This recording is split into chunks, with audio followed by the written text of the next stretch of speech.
हरे कृष्ण। तो पिछले बार हम महाशिवरात्रि के अवसर पे भगवान शिव जी और कृष्ण के बारे में चर्चा कर रहे थे। 26 तारीख को था महाशिवरात्रि और अभी होली है 14 मार्च शुक्रवार, है ना। तो भगवान श्री कृष्ण भी महाशिवरात्रि पे काफी अद्भुत लीला किए हैं। महाशिवरात्रि और ये होली देखो कितना आसपास में है और दोनों में भगवान कृष्ण ने लीला किया है। सुंदर, तो उसको बारे में आज सुनेंगे महाशिवरात्रि का अवसर पे, और जो होली आ रहा है उसके बारे में स्टोरी सुनेंगे कृष्ण की लीला की। जब कृष्ण भगवान रासलीला किए उसके बाद जब उम्र उनकी हुई 9 साल, उस भगवान श्री कृष्ण की 9 साल की उम्र वाली जो आई महाशिवरात्रि, उस समय जो ब्रजवासी है, वृंदावन के निवासी, जो उनके पिताजी नंद बाबा, सब ये इच्छा किए कि हम जाते हैं गुजरात में है अंबिका वन, वहां पे भगवान शिव जी, वहां पे शिव पार्वती को उपासना करने के लिए महाशिवरात्रि के अवसर, जैसा यहाँ पे त्र्यंबकेश्वर है, महाशिवरात्रि का ज्योतिर्लिंग है ना। सोमनाथ वहां पे ज्योतिर्लिंग है गुजरात में, है ना। तो महाशिवरात्रि के अवसर पे वृंदावन के निवासी नंद बाबा, देखिए जब वृंदावन के निवासी ये सब कृष्ण के भक्त है, भगवान विष्णु के पास है, उनका घर में शालिग्राम है। लेकिन जब भी कोई देव देव की अवसर आती है वो सबको ये पूजा करते हैं, किसी को असम्मान नहीं करते। लेकिन उनकी जो प्राण, जो दिल, जो प्यार, जो स्नेह, जो समर्पण है वो कृष्ण के प्रति है, उसमें कोई कमी नहीं है। लेकिन हम भगवान कृष्ण को उपासना करते हैं, यानी कि हम किसी का असम्मान नहीं करते, सबकी हम खातिर करते हैं, क्योंकि सब कोई, हर कोई कृष्ण के ही प्रतिनिधि हैं, उनकी ही देन है हमारे को। तो ब्रजवासी लोगों के साथ गए, वहां पे सरस्वती नदी के तट पे, वहां पे भगवान शिव जी को उपासना किया, दान दिया, और उस रात को यानी महाशिवरात्रि की रात को सोए हुए थे सब। बैलगाड़ी पे सब सामान था, ब्राह्मण को दान दिया, तो रात को सोए हुए थे, वापस आने के लिए अगले दिन। तो अचानक एक बहुत बड़ा सांप, अजगर सांप, कश्चित महामहि तस्मिन् विपिने अति बुभुक्षित यदृच्छया आगत गन्धं शयानम् उरग अग्रसित। उरग अहि सांप, अजगर सांप, ये आते हैं और अचानक नंद बाबा को निकलने लगते हैं। क्योंकि जो अजगर सांप होते हैं वो ऐसा डसते नहीं, उनमें जहर नहीं होता है।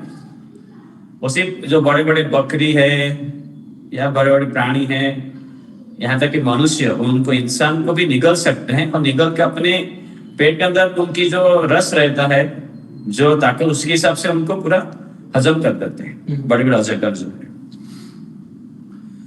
तो इन्होंने नंद बाबा को उनके पैर से निगलने लगे रात को, तो नंद बाबा का दिल टूट गया। सब चुक्रो सो अहीनाग्रस्त। तो रात हुई है, सब लोग सो गए हैं, सब लोग कृष्ण बलराम के आसपास में, कोई जाते हैं घूमने फिरने के लिए, कैसा बैलगाड़ी जाते तो अपना सब ऐसे खुले जमीन में सो जाते हैं, है ना, पूरा एक दल बना के। सो नंदा बाबा भी अजगर सांप के द्वारा निकलने जाने लगे, तो नंदा बाबा तुरंत रात को नींद में, आधी रात को, शुक्रोत्सव अहीनाग्रस्त सांप जब निकल रहा है तो ये चिल्लाने के कृष्ण कृष्ण महानयन। ये पिताजी हैं और तभी कृष्ण भगवान कन्हैया 9 साल की उम्र के, छोटे हैं, लेकिन उनके ऊपर कोई आपत्ति आ रहा है, कृष्ण को पुकार रहा है, कृष्ण को बचाओ, कृष्ण को बचाओ। छोटा बच्चा क्या कर सकता है, इतना बड़ा अजगर साहब की बड़ा इंसान को निगल रहा है। लेकिन जैसे मैंने पहले बताया, जो वृंदावन में निवासी है, श्रेष्ठ भक्त, सर्वोच्च भक्त है भगवान श्री कृष्ण के, उनकी आराधक उपास्य भगवान समर्पण के लिए श्री कृष्ण है, भगवान विष्णु है। लेकिन बाकी सबको सम्मान करते हैं, लेकिन जब भी कोई आदमी मुसीबत में आ जाता है तो किनका शरण लेता है, खुद का प्रयास था, बाकी देव देवियों का। बाजू में भगवान शिव जी है, वो नंद बाबा शिव जी को पुकार नहीं रहे, मेरे को बचाओ। बाजू में किधर कृष्ण छोटे बच्चे सोए हैं और नंद बाबा कृष्ण को पुकार रहे, यानी उनके दिल में, अंतःकरण में बसा हुआ है कि कृष्ण मेरे लिए सब कुछ है। यदि मेरा कोई उपकार करेगा तो कृष्ण, कोई तकलीफ हुआ तो कृष्ण, कोई अच्छा हुआ तो कृष्ण, कोई बुरा हुआ तो कृष्ण सब कुछ हमारा। कृष्ण, ये सर्वस्व भक्ति है, ये सर्वश्रेष्ठ भक्ति है। हमारा जीवन कृष्ण की तरफ, कृष्ण के लिए, कृष्ण की खुशी के लिए। अभी छोटे बच्चा कृष्ण को पुकार रहे हैं, करने नंद बाबा, सच उग्रस्व अहीनग्रस्त कृष्ण कृष्ण महानयन सर्प गसते तात प्रपन्नम परिमोचय। ये सांप मेरे को निकल रहा है, मेरे को बचा, मेरे बच्चा, मेरा बच्चा, मेरे को बचाओ मेरा बच्चा, मेरा को बचाओ। नंद बाबा पुकार रहे जोर से। तो उनकी आवाज सुन के बाकी आसपास में बहुत से ब्रजवासी सब सोए हुए थे। तस्य चक्रनीतम श्रुत्वा गोपाल सहसा उत्थित। तो उनके साथ आसपास के सब परिवार वाले, आसपास पड़ोस सब रहते ना, दोस्त मित्र गांव वाले कैसे आते हैं। यहाँ पे अभी वो दिंडी यात्रा था। ये होता है आषाढ़ एकादशी में सब लोग जाते हैं पंढरपुर, लेकिन ये एक पौष एकादशी थी, पौष तो त्र्यंबकेश्वर जाते थे दिंडी के। तो देखो हमारी ये घर के नीचे भी कई लोग सोए हुए थे, बाजू वाले लोग, वो बिल्डिंग में कितने से कितने लोग सोए हुए थे। सब पूरा दल दल लेके, तो सुंदर थी यात्रा, सब कृष्ण का राम का नाम जय पांडुरंग हरि करके पूरा लेके जा रहे थे। हम लोग देखे रह गए है ना, पौष जनवरी 25 को कुछ था से। तो बस दल दल लेके जाते हैं, रात के 10 हो गए, रात में इसने खाना खिलाया। ये अभी भी चल रहा है, ये 5,500 साल के कृष्ण के समय में था, साथ में जाने गया कोई तीर्थ में, और अभी भी चल रहा है। देखो अभी भी महाकुंभ में लोग कैसे जाते हैं, 10 बार एक बार गांव के गांव जाते हैं। किधर भाई यानी कि भगवान को पाने के लिए कितना एक तरह से ना मजबूत है, इसे हम देखते हैं। सब कुछ अपना असुविधा छोड़ के साथ में रहते हैं। यानी कि बाकी सब दिन में लोग विभिन्न काम कर रहे, लेकिन कोई त्योहार हुआ, शादी ब्याह हुआ, और भगवान की कुछ सेवा त्योहार हुआ, उसमें सब लोग इकट्ठा हो जाते हैं, है ना, अपने अपना अपना अपना मानते हैं। तो गोपाल सहस्र उत्थित, सारे गोपाल ग्वाल पूरा उठ गए। ग्रस्तम दुष्ट विभ्रांतः सर्पम विभ्रतुः उन्मुखे। देखा जा रहा है नंद बाबा को, हमारी प्रधान मुखिया है, राजा है हमारी दल के, उनको अजगर सा निकल रहा है। तो ये मसाल जला के उस आग से सांप को पीटने लगे, जैसे कि आग की घात खा के सांप नंद बाबा को छोड़ दिया। लेकिन ये सांप बहुत मजबूत सांप था। साधारणतः कोई सांप को आग लगे तो वो जलता है तो वो भाग जाता है।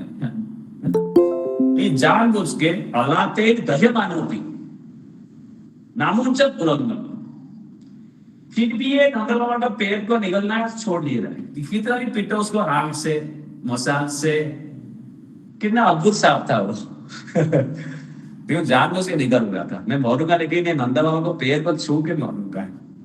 ये बुद्धिमान सांप था, ये साधारण सांप नहीं था। क्योंकि ये कृष्ण लीला में जो भी वर्णन हो रहा है, ये सब असाधारण है। भाई साधारण चीज को अभी हम इतिहास में 5,500 साल के बाद सुन के क्या फायदा है। यदि उसमें कृष्ण की कुछ रोल है, कुछ तत्व है, कुछ लीला है, तभी तो ये भागवतम के पन्नों में है। तब अस्पृश्य पदा अभ्यर्थ्य भगवान सप्तताम तपी, कृष्ण भाग के आए। ये तो परमात्मा है, अंतर्यामी है, पूर्ण पुरुष भगवान श्री कृष्ण सर्वज्ञ है। इनको क्या छुपा है, इनको मालूम है सांप क्यों निकल रहा है मेरे पिताजी को। जानबूझ के इतना आग पे उसको पटक के मारा जा रहा है, फिर भी छोड़ नहीं रहा है जानबूझ के। यानी कि ये सर्वज्ञ, ये भी एक ज्ञानी सांप है उसमें कुछ इसमें चाहिए। तो भगवान आके बाणों पे, बाएं पैर से उस सांप को छू देते हैं। जैसे भगवान उस सांप को छूते हैं, भगवत पदस्पृश, जैसी भगवान की बाएं पैर की चरण कमल की स्पर्श होती है, श्रीमद पदस्पर्श हत अशुभ स वै भगवत श्रीमद पदस्पर्श हत अशुभ। भगवान के चरण कमल का स्पर्श होते ही सारे उसके जो अशुभ है, जो पाप है, जो कर्म है, तुरंत खंडन हो जाती है। और इस सांप को उसकी आशा थी, इच्छा थी, उसकी अपेक्षा थी। भेजुर शब्द बपुर हित्वा रूपम विद्याधर अर्चित। तुरंत भगवान की चरण स्पर्श की वजह से ये सांप वो सांप की योनि से मुक्त होके वो शरीर को छोड़ के, और आग जलाने से मरा नहीं, अपने शरीर छोड़ा नहीं, पकड़ के रखा भगवान की श्रेष्ठ भक्त है नंद बाबा के चरण कमल को। लेकिन भगवान के चरण कमल छूते ही वो मर गया। भेजो सप्त बपू हित्वा रूपम विद्याधर अर्चित, बहुत एक अद्भुत रूप विद्याधर देवलोक के एक, है ना, एक व्यक्ति उनका एक रूप धारण करके आसमान में खड़े होते हैं। उनका नाम होता है सुदर्शन। क्या नाम है? सुदर्शन। ये भगवान की जो चक्र है कृष्ण के विष्णु का, उसका नाम सुदर्शन।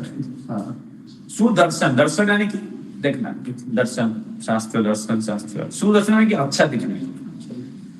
भगवान की चक्र वो तो काटता है, भगवान छोड़ते तो सब सीधा दी है, लेकिन नहीं आता।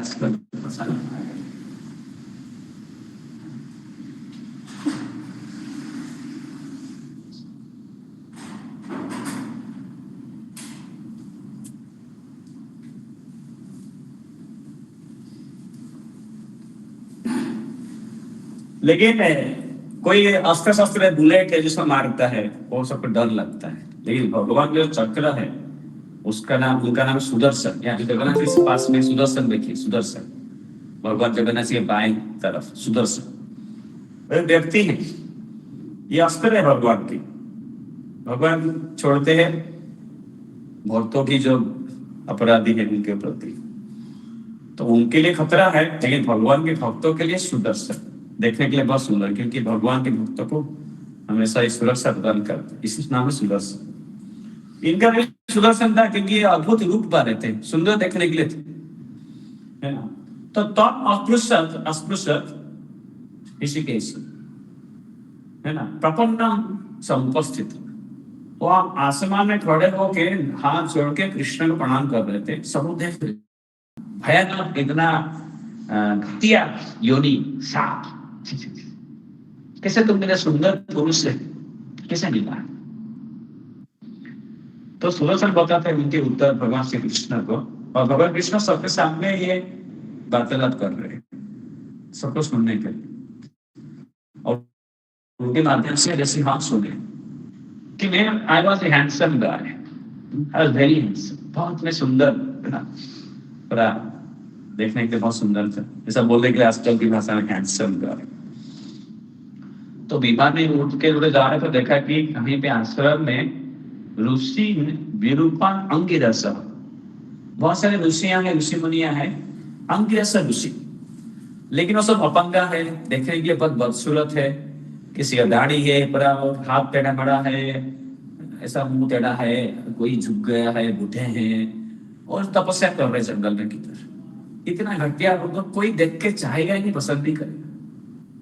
उनको देखे प्रास रूप दर्पित, उनको देखे मेरे रूप क्या था, सुंदरता की जो घमंड था, मैं देखने के देख के उनको हंसने लगा।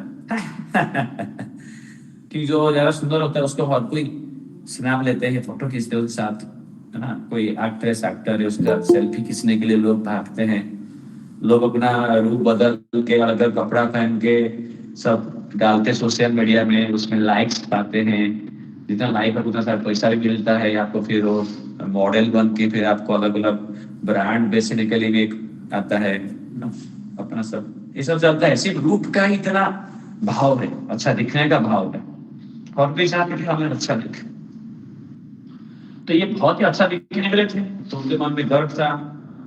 लेकिन ये गर्व क्या, आप अच्छे हैं आपके कर्मों की वजह से, अब दूसरों को आप अपमान नहीं कर सकते। तय ईमान प्रकृत योनि, चूंकि मैं ऐसे बड़े चढ़े जो साधु पुरुष है, जो सिर्फ तपस्या में रखते, भक्ति साधना कर रहे थे जंगल में किधर आश्रम में बैठ के, उनकी कुरूपता, उनकी बदसूरत, ये चेहरा देख के मैं हंसने लगा आसमान से। तरीमान पापित होनी प्रलब्ध स्वयं पापना, ये जो मैंने पाप किया, अपमान किया, गर्व अहंकार दर्प, इसकी वजह से मैं आज साप बन गई। सापों में अनुग्रह एवं कृतस्थ करुणात्म भी, यत हम लोक गुरुना पादस्पर्श सुलभ। लेकिन देखिए ये कितने कृपालु साधु मुनि है, तपस्वी है, ये जो बसूरत बड़े तपस्वी थे जिनको मैं घटिया छी कर रहा था, लेकिन उनकी जो श्राप रही उसकी वजह से मेरे को आपका चरण कमल का स्पर्श मिला, जो कि बाकी को नहीं मिलता। देखिए ये जो साधु पुरुष तपस्वी रहते हैं, ये क्या करते हैं, जानबूझ के अपने को नहीं, जानबूझ के अपने को बसूरत रखते हैं, दाढ़ी जटा और देखने को बहुत घटिया छी लगता है, कितना गंदा भाषा है।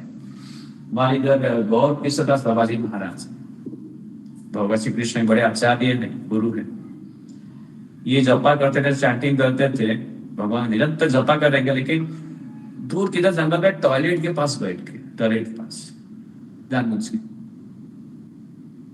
लैट्रिन के पास, जैसे कोई उनके पास आए नहीं। कि लोग कोई चमत्कार देखते हैं, कोई सिद्धि देखते हैं, कोई शक्तिशाली आदमी उसके पास लोग भागते हैं, कुछ माना है।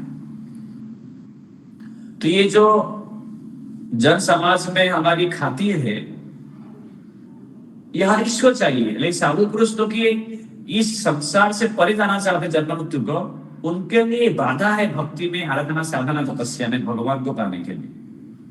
क्योंकि इस संसार के यश खातिर सम्मान हमें ज्यादा मिलने लगेगा, तब अपने को बड़ा मानने लगते हैं, फिर भगवान को फिर उल्टा समझते हैं। भगवान की जो मान के है, भागवत की जो मान है, जिसमें भगवान को पाने के लिए अपने को तुच्छ बनाना चाहिए, साधारण समझना चाहिए, हम अपने को असाधारण समझते हैं, और जो असाधारण है कृष्ण उनको साधारण समझने लगते हैं, क्योंकि लोग हमें इतना खातिर कर।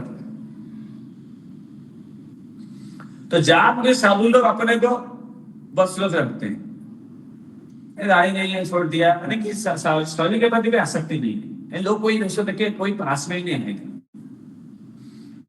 लेकिन ये तपस्या करने से सिद्धियां आते हैं, तपस्या करने से उनकी तीव्रता, तेज है, सब बढ़ता है, लेकिन उनको वो सब नहीं चाहिए। तपस्या की जो ये अपने आप मिलने वाली जो देन है, ये साधुओं को नहीं चाहिए रहता है। वो भगवान की प्राप्ति में अपना मन लगाते हैं, ये भौतिक संसार के जन्म के परे कैसे जाना है उसमें अपना मन लगाते हैं।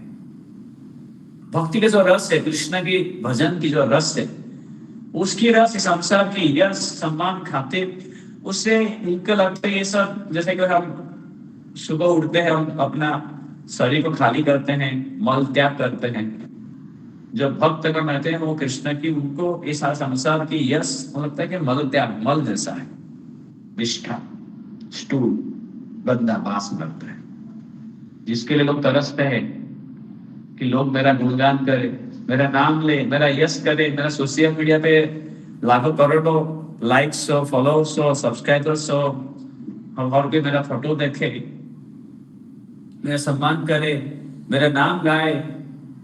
ये जो वैष्णव है, साधु है, इनको इस सबसे लगता है कि ये सब क्या है, ये भगवान की आराधना में ये बाधा है।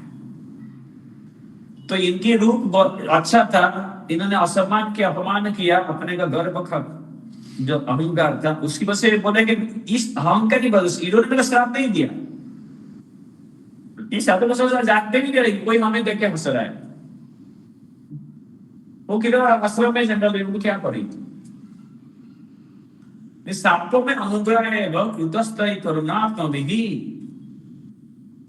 जो मेरे को श्राप मिला, इनकी मेरी अहंकार की वजह से मैंने उनका मजाक उड़ाया, उसकी वजह से मैं आज श्राप बन गया। लेकिन ये सातों पुरुष इतने बड़े हैं कि इनकी प्रति मेरा अहंकार भले ही मैं बन गया श्राप, लेकिन आपकी चरण कमल का स्पर्श मेरे को प्राप्त हो, तब तो अहम, हाँ तब तो हम, इसलिए मैं आपको भवभीतानां प्रपन्नां भयापहम्, इसलिए संसार की जो भय है, कहां पे हम क्या गड़बड़ी कर रहे थे हम समझ में नहीं आते, अचानक कुछ भी उल्टा सीधा हो सकता है।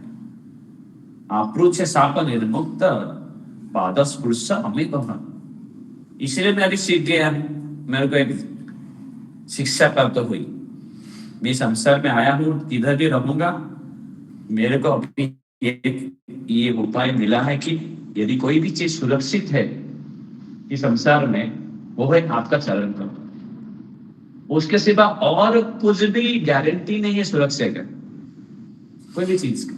आपका रूप, आपकी बल, आपकी यश, आपकी ज्ञान, आपकी जवानी, आपकी कुशलता, आपकी शैली, ये हम इस संसार में कभी भी सुरक्षा नहीं देगा। 100% गारंटी।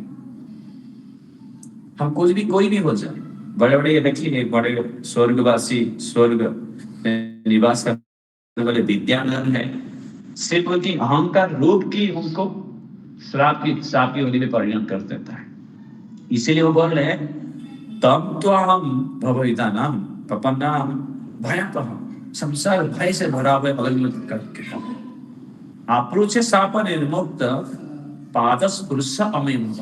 अभी मैं इससे मुक्त हो गया हूं, तो यदि मेरे को कुछ भी चाहिए शरण, 100% परफेक्ट गारंटी के साथ सुरक्षा देने वाला कवच आपका चरण कमल है कृष्ण।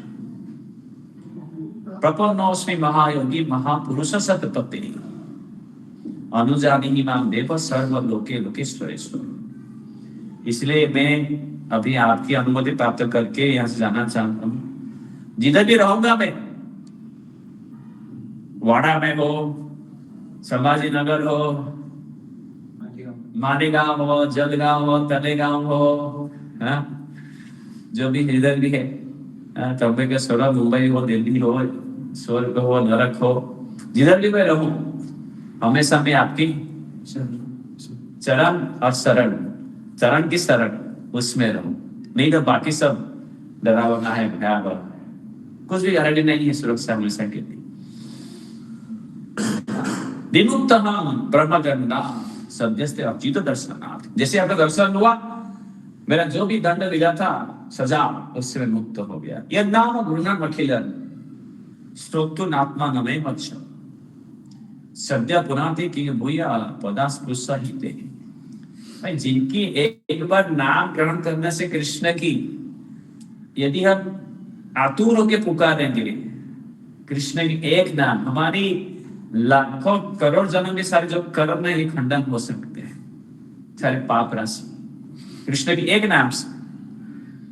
बोलिए श्री कृष्ण भगवान की जय। कृष्ण बोलिए हरे कृष्णा हरे कृष्णा हरे कृष्णा हरे कृष्णा कृष्णा कृष्णा हरे कृष्णा हरे हरे हरे हरे हरे राम हरे राम हरे राम हरे राम राम राम राम राम हरे हरे हरे हरे हरे कृष्णा हरे कृष्णा हरे कृष्णा हरे कृष्णा कृष्णा कृष्णा कृष्णा कृष्णा हरे हरे हरे हरे हरे राम हरे राम हरे राम हरे राम राम राम राम राम हरे हरे हरे हरे यह नाम दृढ़ अखिला श्रोत्रु नात्मा नमय वच्च सद्य पुनाति तिंग भूय तस्य पदा स्पृष्ट ही।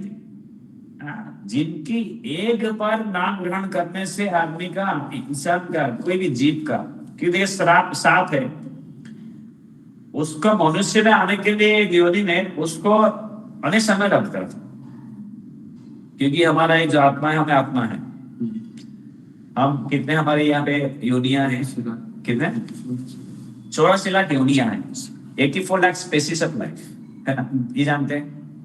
84 लाख प्रकार के जीव संसार, पूरा विश्व ब्रह्मांड, मनुष्य, प्राणी, जानवर, पंछी, पेड़ पौधे, कीड़े मकोड़े, सांप, बाघ, मछलियां, चिड़िया, सब मिला गंधर्व, यक्ष, 84 लाख। उनमें से हमारे मनुष्य एक प्रकार के प्राणी है, जीवन है जो भी। तो साल बन के फिर मनुष्य आएगा तो कुछ अच्छा कर्म कर सकता है, ऊंचा योनि प्राप्त करने के लिए। सांप से मनुष्य बनेगा, मनुष्य बनने से भी कोई बुद्धि चाहिए, भाई मेरे को अच्छा पुण्य करने के लिए कुछ करना चाहिए। ऐसा हर कोई आध्यात्मिक मार्ग में नहीं आता है मनुष्य बन के भी। कई जाते हैं आपके स्टूडेंट्स लाइफ के भी ड्रग्स खाते हैं इधर, बहुत सारे स्टूडेंट्स से ऐसे सुना हमने, बाहर के देश से बहुत सारे स्टूडेंट्स आते हैं जो ड्रग्स का प्रचार करते हैं। हाँ, कई लोग पसंद करते हैं हम घूमे फिरे बाहर जाए। सिगरेट में देखता हूँ कॉलेज के बाहर ही सिगरेट का बड़ा दुकान है। कई स्टूडेंट सिगरेट कंटिन्यूस क्लास जाना है तो सिगरेट पी के 2 साल पी के जाते हैं। देखा है अपने सिगरेट पीते हुए आपके सब बच्चे।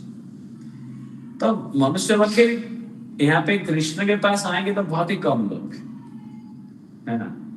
तो वे फिर से उसको दृढ़ता के साथ पालन करना, भक्ति के मार्ग योग इसको भी अपनाना, इसमें भी कई परसेंटेज बहुत कम, उसमें स्थिति प्राप्त करना और भी कम है। तो भी देखिए विद्याधर जो कॉलेज में सांप बन गया था, लेकिन जैसे आपका चरण स्पर्श हुआ सब कुछ खंडन हो गया। मेरा आपका दर्शन हुआ, आपका नाम ले रहा हूं मैंने, आपका नाम कैसा लिया कि जैसे नंदा बाबा ने पुकारा कृष्ण कृष्ण, बोलिए कृष्ण कृष्ण कृष्ण कृष्ण। जब नंदा बाबा को ये सांप निकल रहा था तो नंदा बाबा ने किसको पुकारा? कृष्ण कृष्ण। क्या बोला उनको? कृष्ण कृष्ण कृष्ण कृष्ण। प्रपन्नम परिमोचय सर्पमान गसते ताता प्रपन्नम परिमोचय। हे कृष्ण हे कृष्ण।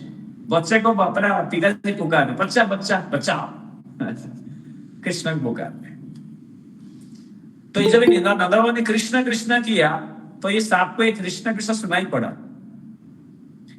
इसलिए सांप देखिए कितना बुद्धिमान सांप है, वो जानबूझ छोड़ नहीं रहा नंदा बाबा के चरण कमल। ये मालूम है कृष्ण के भक्त के चरण का मैंने शरण लूंगा दृढ़ता से तो कृष्ण मेरे को बचाने के लिए आएंगे।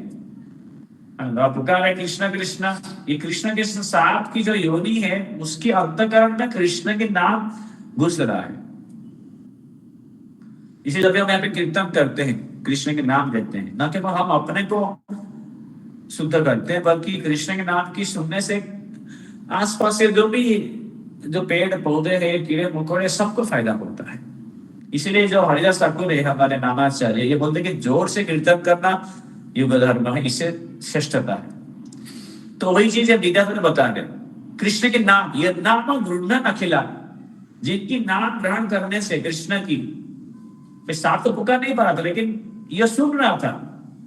जो सांप होते हैं वो सुनते हैं, उनके पास सेंसिंग जीप से, हाँ उनके पास बहुत प्रकार की विकसित नहीं है वाइब्रेशन। तो लेकिन कृष्ण का नाम है ये हर प्रकार की जो बाधाएं इसको पार कर सकता है।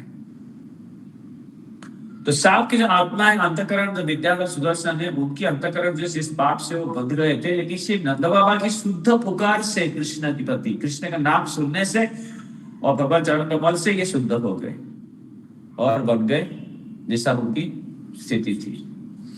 तो इसलिए अभी वो कृष्ण को बोल रहे हैं कि भाई मैं जिधर भी जाऊं आपकी भाई आपकी दर्शन मिले, आपकी सेवा मिले, आपके नाम आपके सत्संग मिले, आपके बारे में सुनने को मिले,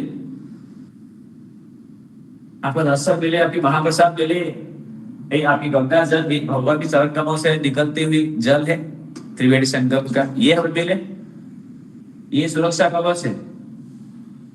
राम रक्षा स्तोत्र हो, नरसिंह कवच हो, रक्षा स्तोत्र सुरक्षा कवच है ना।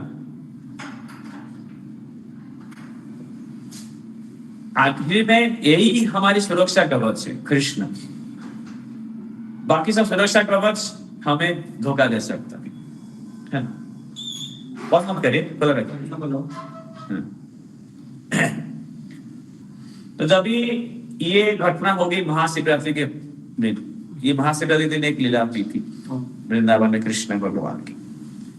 तो महाशिवरात्रि हुई 26 को, अभी ये 14 को होली। आज हमारी स्टोरी ये मेन स्टोरी था, लेकिन होली का जो स्टोरी हम छोटा सा सुनेंगे उसी के कुछ दिन के बाद अभी भगवान महाशिवरात्रि मना के आए वृंदावन वापस, तो रोज हर साल होली खेलते होली।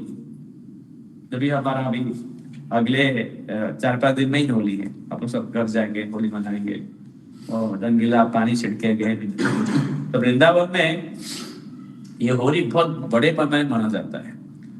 बरसाना वगैरह में ये लठमार होली चलती है, यानी क्या होते हैं नंदगांव से एक ग्वाल बाल आते हैं, हाँ, गोपाल, इनको बरसाना राधा रानी की तरफ, ये लोग कृष्ण की तरफ से आते हैं और बरसाने की राधा रानी की तरफ से जो गोपियां हैं उनको लाठी से मारते हैं, क्योंकि जो कृष्ण थे वो सारा हमेशा गोपियों की लड्डू चुराते थे, माखन चुराते थे। जब रास्ते में जाएंगे उन रास्ते में रखेंगे, उनकी मटका तोड़ के उनका माखन खा लेंगे।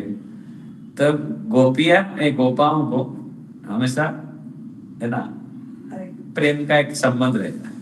तो राधा रानी की तरफ से गोपियां बरसाने वाले ये नंदगांव से जो आए हैं गोपाल, उनके ऊपर लाठी चार्ज पुलिस करता है, लाठी चार्ज या फिर गोपियां करते हैं लाठी चार्ज।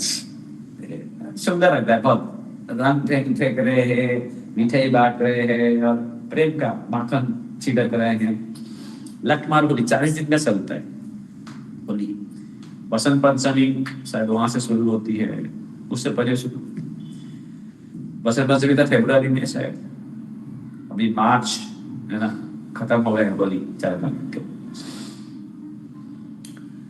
तो होली के दिन भी कृष्ण खेल रहे। होली की परंपरा ये प्रहलाद महाराज के समय से, सत्ययुग से है। लेकिन राधा कृष्ण लीला उसको बहुत प्रेम से उसे बड़ा किया। ऐसा नहीं कि राधा कृष्ण की लीला की वजह से होली प्रसिद्ध हुई, लेकिन उससे पहले भगवान खेल रहे थे, ऐसा नहीं उन्होंने शुरू किया। तो होली का जो हम एक दहन करते हैं, होली का दहन होती है, ये हिरण्यकशिपु के समय जो प्रहलाद महाराज है, नरसिंह भगवान नरसिंह है ना, उनको मारने के लिए हिरण्यकशिपु काफी प्रयास कर रहे थे बेटे को, क्योंकि बेटा था कृष्ण का भक्त और बाप नहीं चाहता था कि मेरा बेटा कृष्ण का भक्ति करे। तो बाप और बेटे के बीच में युद्ध शुरू हो गया कृष्ण को लेकर। देखो दुनिया कैसी है ना। बाप हो गया बेटे का दुश्मन, सबसे प्यारा। हम नरसिंह लीला बाद में चर्चा करेंगे। तो अनेक प्रयास किए हिरण्यकशिपु को प्रहलाद से मारने के लिए। हाथी के पैर में नीचे कुचल दिया, पहाड़ के नीचे फेंक दिया, जहर खिलाया, सांपों के बीच में डाला, आग में फेंका, पानी में फेंका, तलवार घुसाया, टैंक तोप चलाया, फिर भी कुछ हो नहीं रहा है। 5 साल में बच्चा सिर्फ हाथ जोड़ के बैठा है कृष्ण की ध्यान। कृष्ण ग्रह गृहीतात्मा न वेद कश्चन। कृष्ण की सुरक्षा है। 5 साल का बच्चा हाथ जोड़ के बस बैठा है, जहर खा रहा है, जहर खिलाया, हर खा रहा। सांप डसते जा रहे हैं, वही सांप पहाड़ के ऊपर फेंका, हाथी के पेगे से कुचला, आग में फेंका, पानी में डुबो दिया, कोई मर नहीं रहा। तलवार घुसा दिया, छुरी चलाया, सब किया, तब तलवार कुछ नहीं हो रहा है। ऐसा कैसा संभव है? देखिए, कृष्ण चाहते हैं तो हो सकता है। बोलिए, कृष्ण राखे मारे थे, कृष्ण मारे राखे थे। कृष्ण मारेंगे तो कौन रखेगा? कृष्ण राखे मारेंगे। कृष्ण भी रक्षा करना चाहते तो कौन मान सकता है? कोई नहीं। तो यह कृष्ण रक्षा करना चाहते प्रहलाद महाराज। ये होली का उनकी बहन थी, उनकी आशीर्वाद था कि कभी नहीं चलेंगे। वो उनको बताया कि इसको लेके तुम आगे बैठो, तुम्हें चलेगी, ये चलेगा। तो लेके बैठे, वो चल गए, क्योंकि ताकि भाई खुद अगर अकेले बैठी तो नहीं चलेंगे, लेकिन वो प्रहलाद जी को लेके साथ में बैठी थी ना, साथ में मतलब खुश चल गए। तो ये खुशी से प्रहलाद महाराज खुशी से वो सुरक्षित हुए। तब से होली का दहन चलती है, उसमें भी होली की परंपरा खुशी से मनाया जाता है। ये राधा कृष्ण जो लीला चल रही है होली की, इसमें 2 दल थे। इसको हम विस्तार से वर्णन नहीं करेंगे कि भागवत में विस्तार से वर्णन नहीं, लेकिन जो ये अध्याय है जहाँ पे ये विद्याधर सांप वाले ये उद्धार होते हैं, उसके उसी अध्याय में ये लीला वर्णन है होली की 2-4 ही श्लोका में, कि कृष्ण बलराम अपने दल की गोपियों को लेके होली खेल रहे हैं। लेकिन ये बाकी हमारे अलग और अन्य शास्त्र हैं कृष्ण के संदर्भ में, जो हमारे आचार्यों ने लिखा है। गोपाल चंपू है, आनंद वृंदावन चंपू है, बहुत प्रकार शास्त्र है, वहां पे वर्णन है। उसको विस्तार से हम वर्णन नहीं करेंगे, कभी हम बाद में कभी वर्णन करेंगे। तो ये होली रंग फेंकना, उसमें कृष्ण गोपियों के ऊपर रंग छेड़ रहे थे, छोड़ रहे थे, गोपियां कृष्ण बलराम के ऊपर दोनों ग्रुप थे, दो दल थे। एक था कृष्ण की गोपियों की दल और बलराम जी की गोपियों की दल। बलराम जी की भी गोपियां हैं, उनके लिए जो आकर्षित होते हैं। तो उन्हीं के बीच में ये स्पर्धात्मक खेल चल रहा था, कौन किसी को प्यार से फूल फेंक के हराएगा, माखन फेंक के, दही फेंक के, रंग फेंक के प्यार से हराएगा, यानी कि उनको जीतना है। हाँ, हाँ? फूलों की बरसात करके। हमने ज्यादा फूल फेंका तुम्हारे तुम हारे, हम जीते, लेकिन हमने कैसा जीता? आपको खुशी करके हमने जीता, आपको सुख दे के हमने जीता। हम हारे, है ना, कि आपको खुशी हुई तो हम हारे, तो हमारी खुशी आपकी जीत से। अभी कुछ इंडिया न्यूजीलैंड खेल चल रहा है फाइनल, कोई बोलेगा कि भाई दूसरा दल जीते तो हम खुश होंगे कोई लड़का मेरे को बोल रहा था आप में से, प्रभु जी मैं आज नहीं आऊंगा कल आऊंगा आज एक बस फाइनल का मैच देखूंगा है ना। लेकिन देखो ये स्पर्धा, इस दुनिया की स्पर्धा ईर्ष्या वाली स्पर्धा है। इसमें हार जीत में जो हारता है उसको दुखी होता है, और जो जीतता है उसको सुख होता है। लेकिन कोई भी इंसान नहीं चाहता है दूसरा कोई जीते, हर कोई चाहता है मैं, मेरा पक्ष, मेरा दल, मेरा देश वो जीते। लेकिन कृष्ण की देखो क्या है आध्यात्मिक जगत की, हमारी खुशी दूसरे वैष्णव, दूसरे भक्त कृष्ण की यदि वो हमसे आगे जाए, वो यदि जीते, उसमें हमारी खुशी। दूसरे को जीता के खुशी, ये कहाँ पे ऐसा संसार में होगी क्या? तो ये जो ईर्ष्या रहित ये जो वातावरण है, यही सिर्फ कृष्ण में संभव है। कभी वृंदावन में कृष्ण खेलते खेलते आगे चले जाएंगे तो उनके जब ग्वाल बाल है, यदि दूरम वनम गदा कृष्ण वन शोभा तीक्ष्णायतम, जंगल की शोभा देखेंगे यदि कृष्ण आगे चले जाएंगे तो उनके साथ जो ग्वाल बाल खेलते रहेंगे वो भागेंगे दौड़ते दौड़ते कृष्ण को छूने के लिए, और उनके बीच में कंपटीशन होगी, मैराथन रनिंग स्प्रिंट जो भी है, कौन जल्दी कृष्ण को छुएगा। हम पूर्व यदि संस्पृश्य लेंगे, मैं पहले, लेकिन वैसा दौड़ेंगे कि मैं पहले छूंगा कृष्ण को, तुमसे ज्यादा मैं तुमसे तुलनात्मक में मैं जीत जाऊंगा। लेकिन वो ऐसा दौड़ेंगे, इतना भागेंगे जोर से कि दूसरे मेरे को देख के मेरे से जल्दी भागे, मेरे से जल्दी कृष्ण को छुएगा। हमेशा भागेंगे, मैं बोलूंगा मैं जल्दी छूंगा, तुमसे पहले कृष्ण को छूंगा। फिर मैं ऐसा भागूंगा कि मेरा भागने को देख के वो उत्साहित हो गए, कृष्ण को वो पहले छुएगा और मैं उसके सामने हार जाऊंगा। यानी उसको जीत की सुख मिलेगा और मेरे को हार की सुख उसके साथ।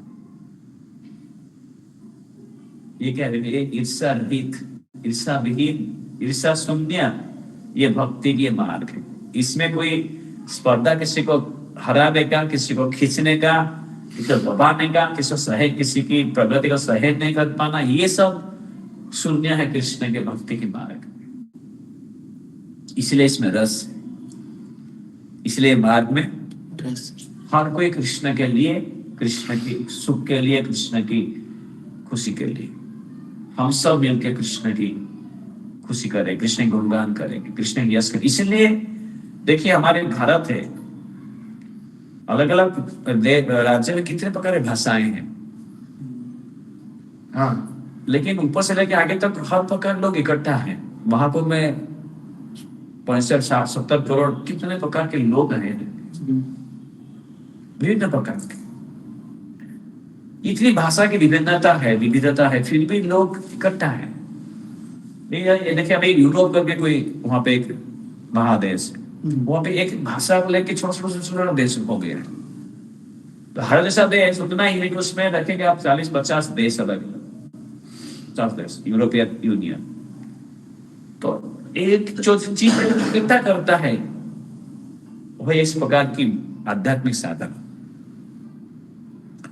तो यहाँ पे गोपियां जिसको फूल फेंक रहे हैं हराने के लिए, लेकिन खुशी क्या है? और फूल फेंके क्या हारेंगे, क्या जीतेंगे बता? तुम तो कहोगे ज्यादा फूल फेंका, यानी क्या हुआ? तुमको खुशी हुई कि नहीं? यानी फूलों की बरसात हो रहा है तुम्हारे, तुम्हारे पर ज्यादा माखन फेंका गया, तुम पर उसमें डूब गया, तुम हार गया, है तुमको खुशी खुशी हुई, चाट रहा ऐसा माखन चाट रहा। तो इसी बीच में गोपियां क्या करते हैं, एक षड्यंत्र करते हैं कि वो लोग कृष्ण को हरा नहीं पा रहे। कृष्ण को हरा नहीं पा रहे मतलब क्या, कृष्ण हमेशा उनको सुख देने में जीत रहे। क्या ये उल्टा उल्टा गति चल रहा है। मतलब क्या, गोपियां कृष्ण को हराना चाहते, बस बोलिए एक बदमाश करना या नटखट, हमेशा हमें माखन चुरा के हमारा मटका तोड़ता है, कष्ट देता है, नटखट करता है, ये करता है वो करता है, आज उसका हम पूछता है करेंगे लफड़ा, उसकी शक्ति उसकी मुरली में।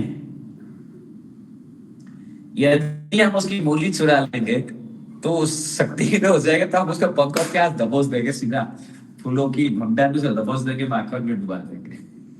ये षड्यंत्र कर रहे कैसा, उसकी मूली चुराने का। गोपियों की ये प्लान है, मुरली कृष्ण की चुराया नहीं जा रहा है। तो गोपियां बोलते देखो हम क्या करेंगे, एक कंपटीशन करेंगे गाने का, कौन अच्छा गाएगा, कृष्ण का और एक हमारी एक संगीत विद्या, वो गोपी का नाम ही संगीत विद्या।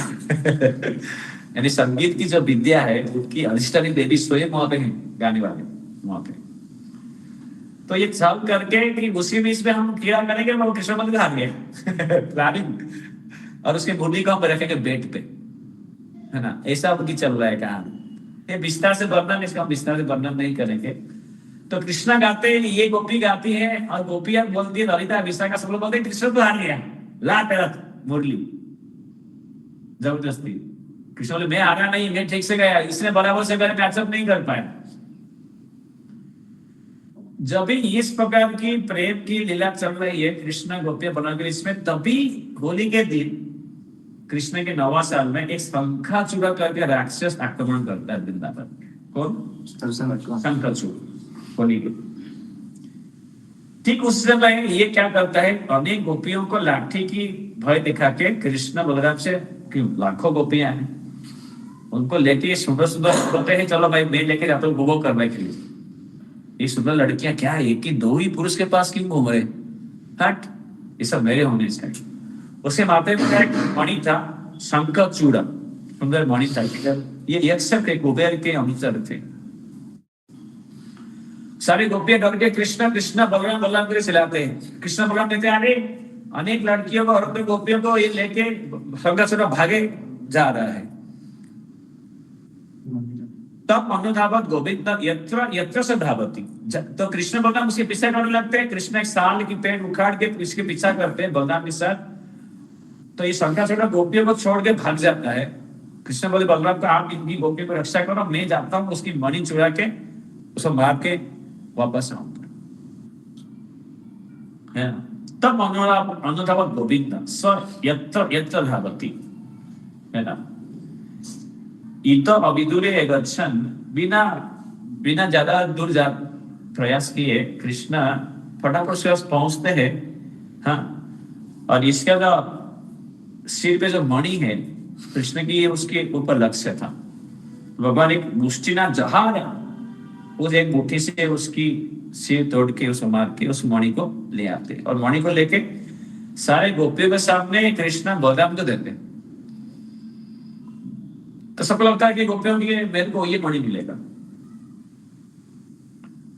लेकिन कृष्ण चाहते कि ये मणि राधा रानी को मिले। लेकिन राधा रानी को तुम देते, कृष्ण देते थे तो सारे गोपियों को से अरे ये एक लड़की को मिला, सिर्फ हमें नहीं मिला, कृष्ण हमें उतना नहीं चाहते। तो कृष्ण ने बलराम जी को दिया, किसी बलराम जी राधा रानी को बाद में देंगे।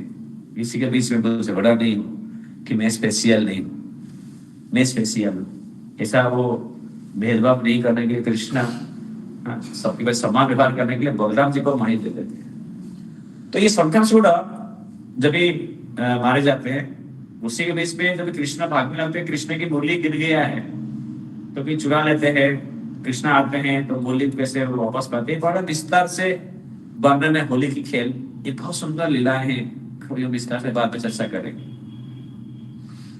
लेकिन ये शंखचूड़ जो थे, ये इनके पीछे बड़ा एक कहानी है। इनके पीछे बड़ा कहानी है। ये कहानी लीला ये भागवत में वर्णन नहीं है, लेकिन ये एक बहुत सुंदर लीला है। स्टोरी है सीधा गोलोक वृंदावन आध्यात्मिक जगत की, जहां पे एक समय पे राधा कृष्ण बैठे हुए थे। अचानक कृष्ण राधा को छोड़ के चले जाते हैं विरजा नदी के पास, विरजा के पास उनके साथ विहार करने के। तो राधा जी गुस्सा होकर जाते हैं, कृष्ण विरजा के साथ है तो चुपचाप छुप जाते हैं। इस लग में विस्तार से कोई वर्णन नहीं कर रही, जितना भागवत में वर्णन है उतना में वर्णन कर रहे। तो जब ये वापस कृष्ण राधा रानी को मिलने के लिए आता है, राधा रानी गुस्सा है कृष्ण की उन्हें छोड़ के चले जाते हैं। तो सीतामा और राधा रानी के बीच में एक झगड़ा होती है, तो राधा रानी सीतामा को श्राप देते हैं। उसी वजह से सीतामा उनकी भाई इस शंकरचूड़ा बन जाते हैं, उनकी अंश शंकरचूड़ा बन के राक्षस यक्ष बनते हैं। तो ये भाव विस्तार से शास्त्र में वर्णन है, सारे लीलाएं। इसको फिलहाल हम यहाँ पे विस्तार से नहीं वर्णन करेंगे, हम ये महाशिवरात्रि की जो ये लीला है उसमें सीमित रखेंगे। लेकिन महाशिवरात्रि और होली, इसमें कृष्ण की बहुत सुंदर अद्भुत लीलाएं होते हैं। होली हो गया, होली को कृष्ण राधा रानी बहुत सुंदर से मनाते हैं, हम लोग भी होली मनाते हैं। लेकिन आजकल होली कैसा है, रंग छिड़कने के बहाने लोग बहुत केमिकल इस्तेमाल करते हैं, दूसरों तंग करते हैं। लोग औरतों के ऊपर जाके फेंकते जाते उसके पानी उनको तंग करने के लिए, है ना। लेकिन एक प्रेम की एक सुंदर लीला है राधा कृष्ण की, गोपियों की, गोप की, ब्रजवासियों की, इसमें एक दूसरे को प्रेम बांटने के लिए, है ना। तो आज की जो ये सुंदर कहानी, इसमें हम ये जो सुदर्शन की जो स्टोरी है महाशिवरात्रि, उसमें हम अपना ध्यान रखें। इसमें सीखने के लिए बहुत बहुत चीजें हैं। ये जो विद्याधर थे, अपनी रूप की अहंकार देखिए, है ना। ये सांप क्यों बन गए? अपने रूप क्या मतलब क्या उन्होंने क्या किया? वो ऋषियों को सिर्फ हंसा, सिर्फ अपनी रूप की सुंदरता के पर गर्व के नाते उन्होंने ऋषियों को जो बदसूरत थे उनको देख के हंसे। तो वो सिर्फ हंसने से ही वो साधक। ऐसा इस प्रकार से भागवत में जैसे वर्णन है, जब ये सगर महाराज, ये रामायण की लीला है, जब गंगा देवी हमारी गंगा जल, जब गंगा जिस लीला की वजह से गंगा स्वर्ग से आते हैं इस धरती के पृष्ठ को, सगर महाराज के 60,000 बेटे थे और अंशुमान भी बेटे थे, अंशुमान भी बेटे थे, है ना। असमंजस बेटे थे, असमंजस के बेटे थे अंशुमान। जब सगर महाराज ये यज्ञ कर रहे हैं तो इंद्र क्या करते हैं, ये यज्ञ के घोड़े को चुरा के चले जाते हैं, औसम यज्ञ करते हुए, है ना। तो सगर महाराज अपने 60,000 ये बेटों को भेजते ही घोड़ा ढूंढने के लिए। ये जमीन सारा पृथ्वी खोदते खोदते पहुंचते, देखते हैं कि किधर समुद्र के तट पे नीचे गुफा, किधर अंदर कपिल देव ये तपस्या कर रहे, उनके सामने घोड़ा बंधा हुआ है। इंद्रजान से क्या करता है, उनके सामने बांध के छोड़ा के चला जाता है। इंद्र की बुद्धि कैसी है, कैसी खोटी बुद्धि पर। यदि संसार में कोई भी कुछ अच्छा कर रहा है, आगे बढ़ रहा है, उसमें उसे तपस्या में और उसकी आगे बढ़ने में बाधा डाल देता है। इंद्र हमेशा उसको इनसिक्योरिटी है, भाई कोई आगे बढ़ जाएगा, मेरे कंट्रोल में बाहर चला जाएगा, मेरे नियंत्रण के परे हो जाए। जो ऐसा पदवी में रहता है ना, उसको हमेशा डर रहता है दूसरों की, दूसरा कोई ज्यादा शक्तिशाली तो नहीं बन रहा है ना, कुछ तो आगे तो नहीं बढ़ रहा है ना, उसको फिर डरा बना, उसको पूरा अस्थिर हो जाए उसका जो जमीन है।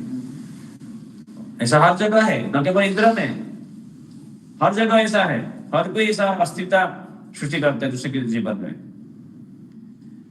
तो ये जो 60,000 है, ये उनको लगता है कि कपिल मुनि ने चोरी किया है। चोर चोर चोर। कपिल मुनि कौन है, भगवान क्या बता रहे हैं। तो कई जो शास्त्र है उसमें क्या बताया जाता है, देखिए रामायण में वर्णन है, बहुत से शास्त्र ऐसा वर्णन है कि कपिल मुनि की आंखें खुल जाती, और गुस्सा होते हैं ऐसा वर्णन है। और उनकी गुस्सा होने की वजह से उनकी आंख से रोशनी निकलती है, आग, उससे जल के सारा बेटे जल के राख हो जाते हैं। सुना है ऐसा? ऐसा स्टोरी सुना है गंगा की? गंगा जी में कैसे आती है, ये स्टोरी सुना है आपने? हाँ सुनिए। सुना है, ऐसा सुना है कि वो आग से ज्योति निकलती है ना। तो क्या होता है, फिर उनकी राख हो गई जल के, तो वो लोग राख हो गए, तो उनको लाने के लिए ये सगर महाराज, फिर अंशुमान, फिर दिलीप, फिर भगीरथ तपस्या करते हैं। 30,000 20,000 साल, 90 1 लाख साल तपस्या करने के बाद भगीरथ महाराज संतुष्ट करते गंगा देवी को लाने के लिए। फिर भगीरथ महाराज शिव जी को तपस्या करके संतुष्ट करते हैं उनको धारण करने के लिए। फिर आते हैं, फिर वो जम्मू मुनि उनके गोद से कान से निकल के फिर जब भी प्रवेश करती है गंगा देवी उस गुफा में, तो सारे ये मुक्त होते हैं, मोक्ष प्राप्त करते हैं 7,000 सगर महाराज के बेटे। देखिए कैसा वर्णन है। बाकी सारे अनेक शास्त्रों में ऐसा वर्णन है कि कपिल मुनि की आंख से वो 60,000 बेटे वो सुन। आंख से ज्योति निकलता है, गुस्सा होने की वजह से, क्योंकि उनको तो बोले चोर चोर चोर, मैं चोरी नहीं कि मैं तपस्या कर रहा हूं, मैं ऐसा वर्णन है बाकी सारे शास्त्रों में। लीजिए हमारे जो श्रीमद् भागवत महापुराण, इसमें सुखदेव गोस्वामी क्या वर्णन कर, बहुत ध्यान में सुनने के बाद इसके बाद हम खत्म करेंगे। न साधुवाद मोनिको को भाजिता नरेंद्र पुत्र के सप्तधामनी, ये गलत है सोचना बोलना कि भगवान के अवतार, कृष्ण के अवतार कपिल मुनि ये गुस्सा हो जाने से ये 60,000 बेटे सगर महाराज से जल के रहा, ये गलत है।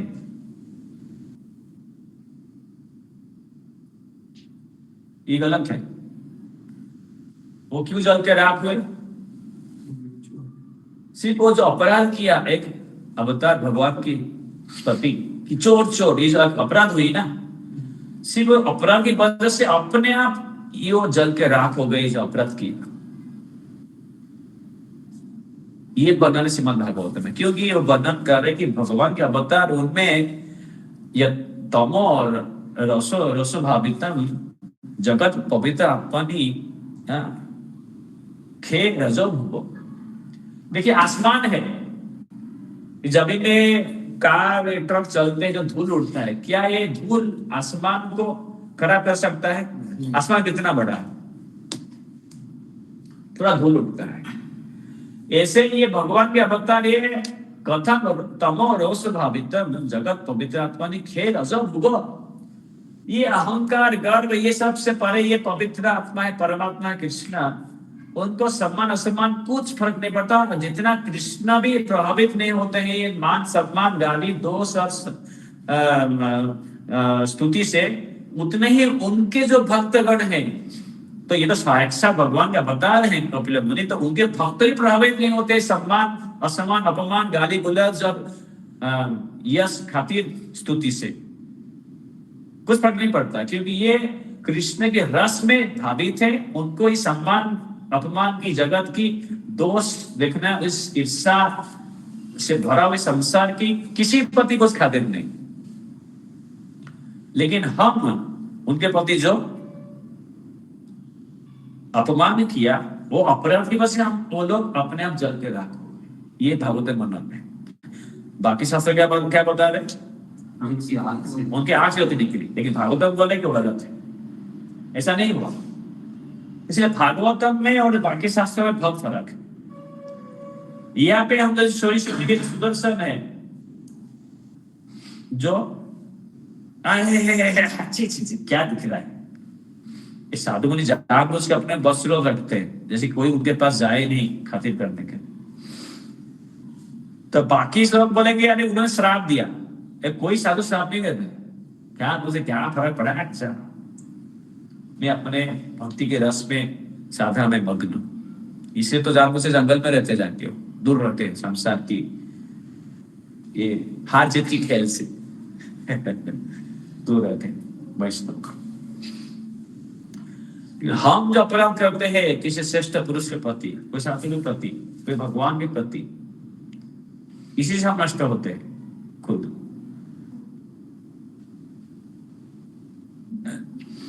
कोई भगवान की कोई मंदिर तोड़ दिया, भगवान कुछ नहीं करेंगे क्या? कोई भगवान का मंदिर कोई तोड़ने से कोई भगवान थोड़ी टूट जाते हैं। लेकिन हम अपराध करते हैं उस भगवान की श्रद्धा वाली चीज को तोड़ के और अपमान करके, भगवान कुछ नहीं करेंगे। लेकिन हम जो कर्म करेंगे पाप, उसका फल हमें अपने आप मिलेगा। न साधुवाद मुनिको को भागिता रूपेन्द्र पुत्रा इति सप्तधाम। हाँ, कथम रजो कथम तमो रसमय विभागते जगत पवित्रात्मनि खेर जगो, है ना। यस्य एता संख्यामयी दृढ़ इह नौर्या मुमुक्षु तरते दुरक्तयः। और कपिल मुनि ने लिखा है सांख्य योग, उसकी सहारा लेके हम लोग इस संसार के जन्म मृत्यु परे होते हैं। इस भागवत में वर्णन कर रहे हैं।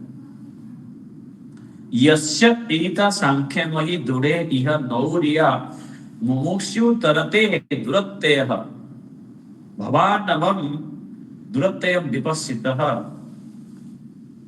हाँ, तो ये जिनकी ज्ञान की सहारा लेके हम जन्म मृत्यु के परे होते हैं, भव सागर को पार कर जाते हैं, उस कपिल मुनि उनकी परात्म बुधात्मा कथम पृथक मति, उनमें भेदभाव की मति कैसे आ सकती? असंभव है। इसलिए जो आग निकला आग से, ये वाला स्टोरी गलत है। ये भागवत में सुंदर गोस्वामी वर्णन कर रहे हैं। ठीक उसी तरह से जो सुदर्शन है वो क्या बता रहे हैं? ईडो को सामने नहीं दिया, तय इमाम प्रापित योनि प्रबद्ध स्वेन पापमना, मैंने जो खुद पाप किया उसी वजह से मैं श्राप बन गया। लेकिन आपकी दर्शन मिला, आपके नाम सुनने को मिला, इससे मैं उद्धार पा गया। थैंक यू, ये मुनि ऋषि को थैंक यू। तो इसलिए ये समझना हमारे लिए बहुत जरूरी है। हम थोड़े के ऊपर चढ़ेंगे, दूसरों को तो नीचे देखने लगते हैं, थोड़े भी आगे बढ़ेंगे किसी भी चीज में। हाँ, ये आज कोई जीत जाएगा, लगे आप सब अभी हीरो है, फिर उनकी बड़ा बड़ा ब्रांड आ जाएंगे, उनका बड़ा बड़ा पैसा मिलेगा। आप लोग जितना हम लोग सब पढ़ाई जितने सब मिलके जितना पढ़ाई करके कमा नहीं पाएंगे, ये लोग 2000 छक्का मार के उससे करोड़ गुना पैसा कमाएंगे। ये सब हीरो है जो भी खेलते हैं, करोड़ रुपया मिलता है। आप लोग पढ़ाई करके जॉब करेंगे, जीवन भर जितना कमा नहीं पाएंगे। ये खेल में वो ब्रांड एम्बेसडर बन के यह सब करके करोड़ों गुना पैसा कमाएंगे। ऐसा रहता है कि नहीं? तो फिर लोग एक दूसरे को इतना अभी अमीर बनता है, फेमस बनता है, तो लोग एक दूसरे को बड़ा उनकी डिमांड रहता है, लोग चाहते हैं। बॉलीवुड एक्टर एक्ट्रेसेस हो, खेल खिलाड़ी, पॉलिटिशियन हो, लेकिन ये सबसे बहुत आसान है दूसरों को नीचा दिखाना, अपने को बड़ा है। ये सब छोड़ दो।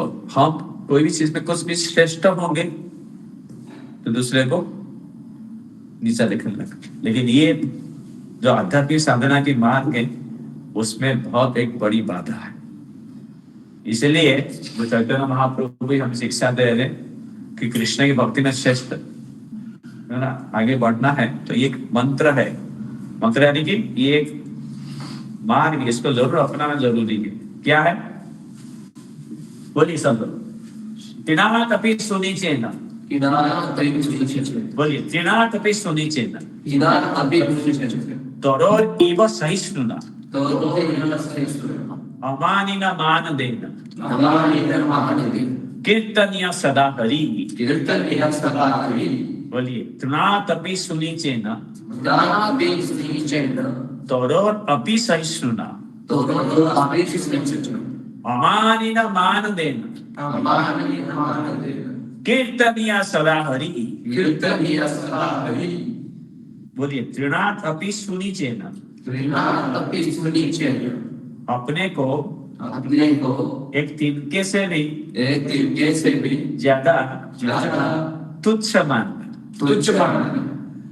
तरोर इव सहिष्णुना, एक पेड़ की तरह सहनशील बनना, सहनशील बनना, अमानीना, अमानवीय, मान देना, मानवीय, खुद के प्रति खुद के प्रति किसी प्रकार का किसी प्रकार का सम्मान का सम्मान का अपेक्षा ना करना, अपेक्षा न करना, लेकिन लेकिन हमेशा हमेशा दूसरों को दूसरों को सम्मान देने के लिए सम्मान देने के लिए इच्छुक होना इच्छुक होना और और कीर्तनिया सदा हरि, कीर्तनीय सदा हरि, इसी भावना से ही, इसी भावना से ही, इसी प्रकार के इसी प्रकार के मानसिकता से ही मानसिकता से ही हम हम हमेशा हमेशा कृष्ण की कृष्ण के नाम उच्चारण करने के लिए नाम उच्चारण करने के लिए उत्साहित उत्साहित हो सकते हैं। हो सकते हैं। इस प्रकार की भावना से इस प्रकार की भावना से अपने को अपने को बहुत ही बहुत ही तुच्छ मानते हुए, तुच्छ मानते हुए, सबको सम्मान देते हुए सबको सम्मान देते हुए और खुद के प्रति और खुद के प्रति किसी प्रकार का किसी प्रकार का सम्मान का अपेक्षा ना करते हुए न करते हुए यदि यदि हम हम कृष्ण भगवान की कृष्ण भगवान की भजन करेंगे भजन करेंगे तभी तभी कृष्ण की कृपा, कृष्ण की कृपा, उनकी उनकी दर्शन, कृष्ण रस कृष्ण रस प्राप्त करने में प्राप्त करने में कृष्ण की कृपा से कृष्ण की कृपा से सफल होंगे। सफल होंगे। हरे कृष्ण। हरे कृष्ण। इसको